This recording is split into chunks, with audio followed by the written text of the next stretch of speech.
नमस्कार। कभी सोचा है कि कैसे हवा में जो नमी हमें दिखती तक नहीं, वो अचानक पानी की बूंदों में बदल जाती है? जैसे सर्दियों में मुंह से निकलती भाप हो, या फिर बाथरूम के शीशे पर जमी वो धुंध। ये सब एक ही कमाल की प्रक्रिया का नतीजा है। तो चलिए आज इसी दिलचस्प विज्ञान को जरा करीब से समझते हैं। शुरुआत एक बड़े ही आसान से सवाल से करते हैं। आसमान में तैरते वो बड़े बड़े बादल और हाथ में पकड़े हुए ठंडे ड्रिंक के ग्लास पर जमी पानी की छोटी छोटी बूंदें, इन दोनों में आखिर ऐसा क्या है जो एक जैसा है?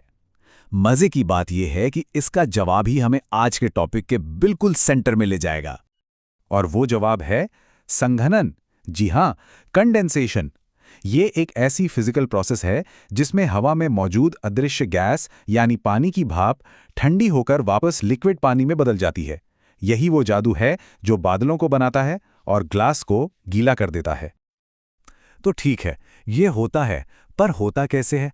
मतलब इस अदृश्य भाप को दिखने वाले पानी में बदलने के लिए आखिर किन चीजों की जरूरत पड़ती है? चलिए इसके पीछे की साइंस को डिकोड करते हैं। देखिए, ये पूरी प्रक्रिया असल में 4 आसान स्टेप्स में होती है। सबसे पहले हवा ठंडी होती है। फिर जैसे ही वो ठंडी होती है, वो एक खास पॉइंट पर पहुंचती है जिसे संतृप्ति या सैचुरेशन कहते हैं। इसके बाद पानी की भाप को जमने के लिए कोई ना कोई सतह चाहिए होती है। और बस जैसे ही ये तीनों चीजें मिलते हैं, चौथा स्टेप यानी संघनन हो जाता है।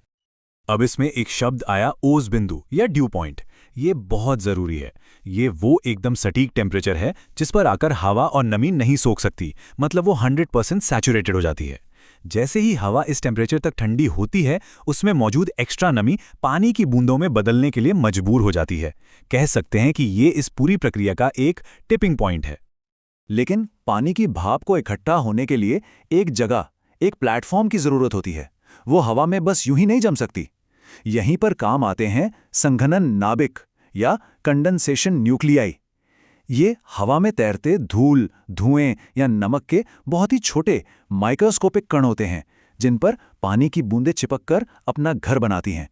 इनके बिना बादल बनना लगभग नामुमकिन है। चलिए अब इस सारी साइंस को जमीन पर वापस लाते हैं और देखते हैं कि संघनन के वो कौन-कौन से रूप हैं जो हमें रोजमर्रा की जिंदगी में अपनी आंखों के ठीक सामने दिखाई देते हैं। सुबह सुबह घास पर दिखने वाली ओस और पाला, ये दोनों संघनन के ही रूप हैं, पर इनमें सिर्फ तापमान का एक छोटा सा लेकिन बहुत जरूरी फर्क है। अगर सतह का तापमान 0 डिग्री सेल्सियस से ऊपर है तो पानी की बूंदें बनेंगी, जिसे हम ओस कहते हैं। लेकिन अगर तापमान 0 से नीचे चला गया तो पानी की भाप सीधे बर्फ के क्रिस्टल्स में बदल जाएगी और उसे हम पाला कहते हैं।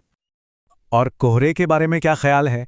देखिए, कोहरे को समझने का सबसे आसान तरीका यह है कि इसे बस एक ऐसा बादल मान लिया जाए जो आसमान में नहीं बल्कि जमीन पर बन गया है, और इसी वजह से हमारी विजिबिलिटी यानी देखने की क्षमता इतनी कम हो जाती है। वैसे तो कोहरा कई तरह का होता है, पर 2 सबसे आम हैं। पहला है विकिरण कोहरा। ये अक्सर शांत और साफ रातों में बनता है, जब जमीन अपनी गर्मी अंतरिक्ष में छोड़कर ठंडी हो जाती है और अपने ऊपर की हवा को भी ठंडा कर देती है। दूसरा है संवहन कोहरा। ये तब बनता है जब गर्म और नमी वाली हवा किसी ठंडी सतह, जैसे ठंडे समंदर या झील के ऊपर से बहती है। अच्छा, तो जमीन की बातें बहुत हो गईं। चलिए अब जरा ऊपर उठते हैं और आसमान की तरफ देखते हैं, जहां संघनन अपनी सबसे शानदार कलाकृति बनाता है। इसे हम आसमान की वास्तुकला भी कह सकते हैं। तो बादल असल में हैं क्या?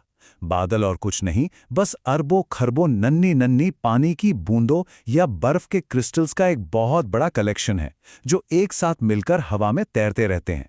और ये सब के सब संघनन की प्रक्रिया से ही बनते हैं। यूं तो बादल कई तरह के होते हैं, पर उनकी ऊंचाई और बनावट के हिसाब से उन्हें 3 बेसिक टाइप में बांटा जाता है। सबसे ऊंचाई पर होते हैं पक्षाभ बादल, जो पतले, रेशमी और पंख जैसे दिखते हैं। बीच में आते हैं कपासी बादल, जो रुई के ढेर जैसे फूले फूले होते हैं और आमतौर पर साफ मौसम का संकेत देते हैं। और सबसे नीचे होते हैं स्तरी बादल, जो एक ग्रे कलर की चादर की तरह पूरे आसमान में फैल जाते हैं और अक्सर हल्की बूंदाबांदी करते हैं। लेकिन संघनन का काम सिर्फ ओस, कोहरा या बादल बनाना ही नहीं है। इसका रोल इससे कहीं ज्यादा बड़ा है। ये एक ऐसी प्रक्रिया है जो हमारे पूरे ग्रह को, हमारे मौसम और क्लाइमेट को असल में शक्ति देती है। आइए देखते हैं कि कैसे। हमारे प्लैनेट के लिए संघनन के 3 सबसे जरूरी काम हैं। पहला, ये पानी के पूरे साइकिल यानी वाटर साइकिल को चलाता है। दूसरा, बारिश से लेकर बर्फबारी तक हर तरह का वर्षण इसी से बनता है। और तीसरा, जो सबसे खास है, ये वायुमंडल में एक बहुत शक्तिशाली ऊर्जा छोड़ता है। इस ऊर्जा का एक खास नाम है गुप्त ऊष्मा या लेटेंट हीट। होता यह है कि जब भी भाप ठंडी होकर वापस पानी बनती है तो वो अपने अंदर की बहुत सारी गर्मी को बाहर वायुमंडल में छोड़ देती है। और यही गर्मी, यही ऊर्जा है जो बड़े बड़े तूफानों और चक्रवातों को ताकत देती है और दुनिया भर के मौसम को कंट्रोल करती है। तो कुल मिलाकर ये कहा जा सकता है कि संघनन सिर्फ पानी की बूंदें बनाने की प्रक्रिया नहीं है, बल्कि यह हमारे मौसम का इंजन है। एक छोटी सी दिखने वाली प्रक्रिया जिसका असर बहुत ही बड़ा है। और अंत में एक सवाल छोड़ जाते हैं। हम सब जानते हैं कि हमारी पृथ्वी लगातार गर्म हो रही है, जिससे हवा में नमी की मात्रा भी बढ़ रही है।